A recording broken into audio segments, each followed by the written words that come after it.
tem muita coisa dentro de casa que a gente guarda sem nem perceber. Uma blusa que já não serve, uma panela que ficou no fundo do armário há anos, um presente que nunca foi usado. Tudo isso vai ficando, vai ocupando espaço, vai pesando, e a gente nem para pensar no que fazer com essas coisas. No Japão existe uma forma bem diferente de olhar para os objetos que pararam de ser usados. Os japoneses não os veem como problema. Eles têm práticas simples, pensadas com cuidado, para decidir o que fazer com cada um, e o resultado é uma casa mais leve, mais fácil de cuidar, mais fácil de viver. Hoje eu vou te mostrar 8 desses passos. São hábitos que qualquer pessoa pode aplicar, seja a casa grande ou pequena, seja a rotina agitada ou mais tranquila. Não precisa de nenhum conhecimento especial. Só precisa de um olhar diferente para o que já está ali. Essas práticas ajudam muito quem já tem mais de 60 anos, porque a vida nessa fase pede menos peso, menos confusão, mais espaço para o que realmente importa. Você vai ver que pequenas decisões tomadas com calma mudam a sensação de estar dentro de casa. Fica comigo até o final. Cada passo vai fazer sentido quando você olhar para os seus próprios objetos. Passo 1. Devolva o objeto ao mundo com gratidão. O primeiro hábito japonês é simples, mas poderoso. Quando um objeto para de ser usado, o japonês não simplesmente o joga fora nem o empurra para o fundo do armário. Ele toma uma pequena decisão consciente. Devolve aquele objeto ao mundo. Pode ser doando para alguém que vai usar. Pode ser passando para um familiar. Pode ser deixando em um ponto de doação. Essa prática vem de uma ideia presente na cultura japonesa de que os objetos têm uma função. E quando não cumprem mais essa função dentro de casa, o melhor caminho é deixá-los seguir para onde possam ser úteis de novo. O erro comum que isso evita é o acúmulo silencioso. A gente tende a guardar por precaução coisas que no fundo sabe que nunca vai usar. Com o tempo, esse acúmulo torna a casa difícil de organizar e cansa só de olhar. Para quem tem mais de 60 anos, isso representa menos esforço físico no dia a dia. Uma casa com menos objetos sem função é uma casa onde você encontra o que precisa rápido, sem revirar gavetas, sem se cansar à toa. O benefício não é só visual, é uma leveza real que você sente no corpo. Passo 2. Decida na hora, não depois. No Japão existe o hábito de resolver logo. Quando um objeto deixa de ser usado, a decisão não é adiada. Não vai para uma pilha de "eu decido depois". A pergunta é feita ali mesmo. Isso vai sair de casa ou vai ficar? E a resposta vem naquele momento. Parece simples, mas é um hábito que muda muito a rotina. Quando a gente adia decisões, elas acumulam.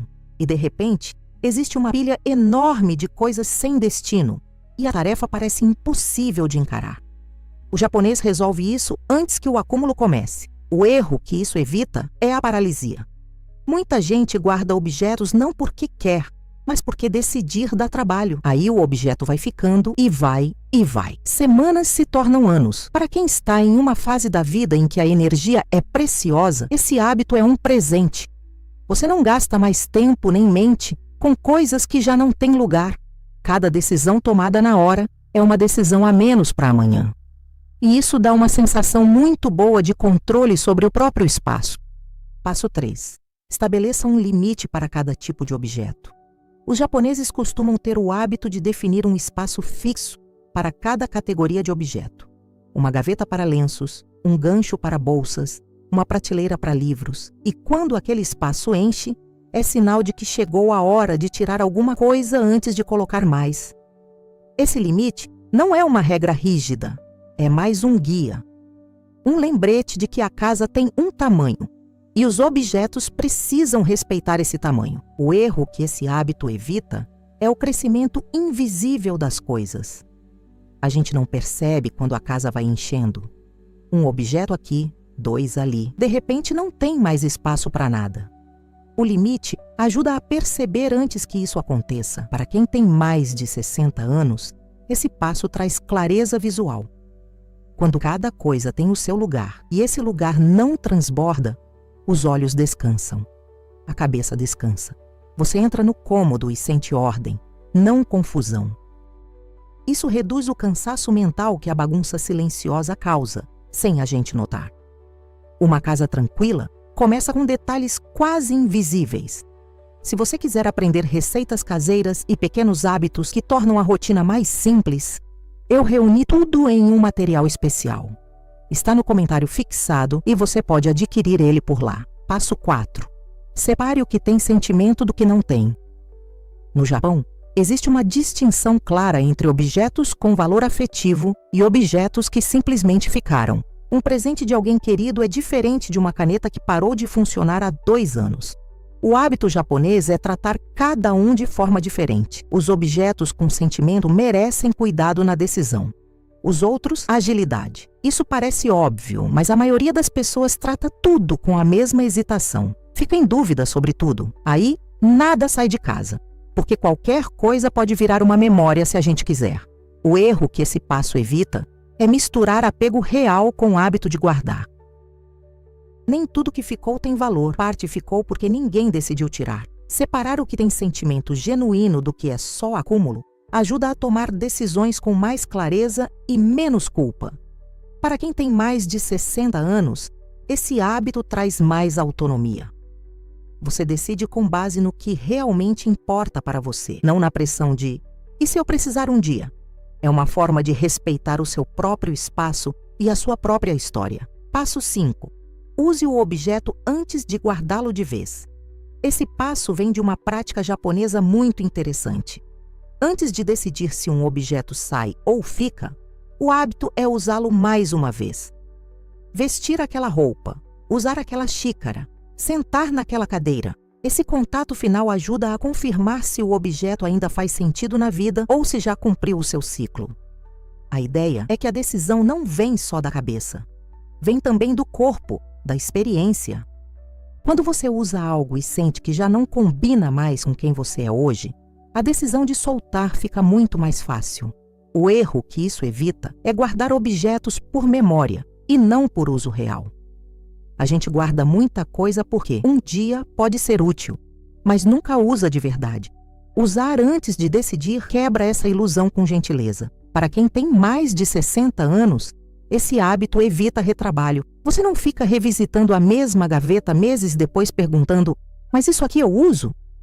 A resposta já foi dada na prática, com o corpo, e não precisa ser revisitada. Passo 6. Descarte com intenção, não com culpa. No Japão, descartar um objeto não é um ato negativo. É um ato de respeito. O objeto cumpriu sua função. Agora ele pode seguir outro caminho, pode ser reciclado, pode virar material para outra coisa. Pode ser descartado de forma responsável. O importante é que a decisão seja tomada com intenção, não jogada fora com pressa ou culpa. Esse passo muda a forma como a gente se sente ao tirar coisas de casa. Em vez de "estou desperdiçando", o pensamento vira "estou respeitando o ciclo desse objeto". O erro que isso evita é o descarte com arrependimento posterior.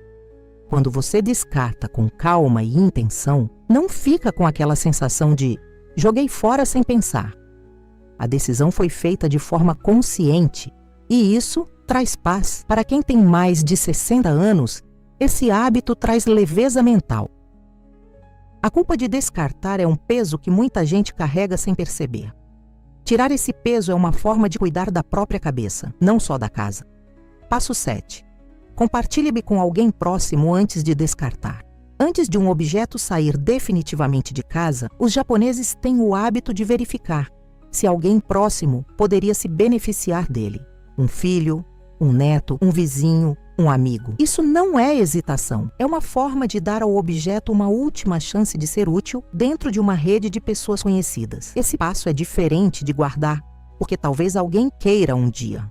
A diferença está na ação. Você pergunta, alguém responde. Se ninguém quiser, o objeto segue para doação ou descarte. A decisão acontece, não fica em aberto.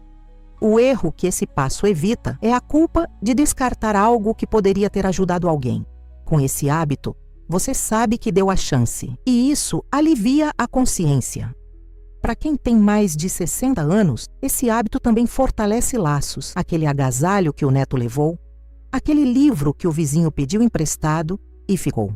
São pequenas conexões que surgem de uma decisão simples. Menos acúmulo em casa e mais proximidade com as pessoas ao redor. Você já fez isso alguma vez? Já passou um objeto para alguém da família e sentiu que valeu muito mais do que guardar? Me conta aqui nos comentários. Fico curiosa para saber. Passo 8.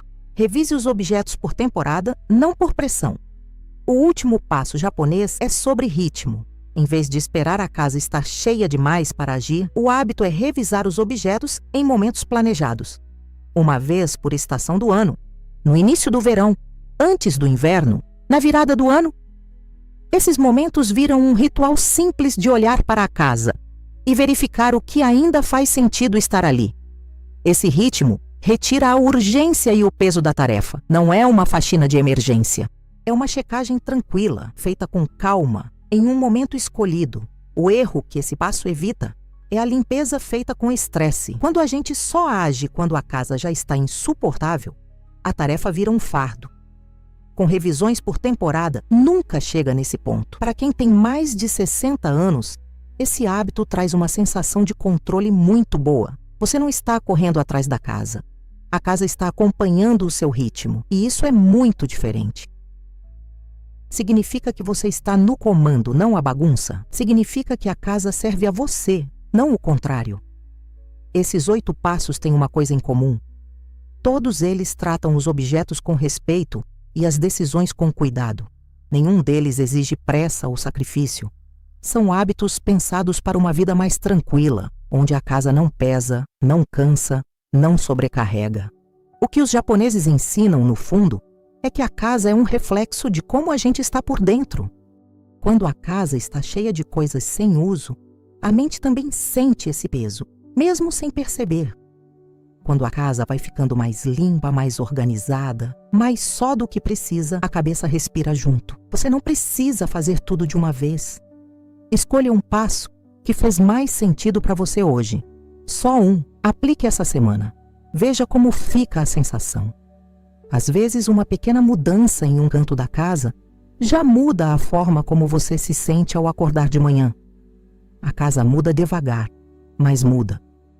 E cada objeto que vai embora com intenção é um espaço a mais para respirar, para se mover com mais facilidade, para encontrar o que precisa sem esforço. Me conta nos comentários, qual desses passos você já pratica sem saber? Ou qual você quer experimentar primeiro? Quando a casa muda, a gente também muda um pouco por dentro. Se você gosta dessas soluções mais práticas e quer ter acesso a mais receitas e orientações simples, eu deixei um material organizado no comentário fixado. Continue cuidando da sua casa com leveza. E se sentir que é o momento, o material está lá para você no comentário fixado. Obrigado.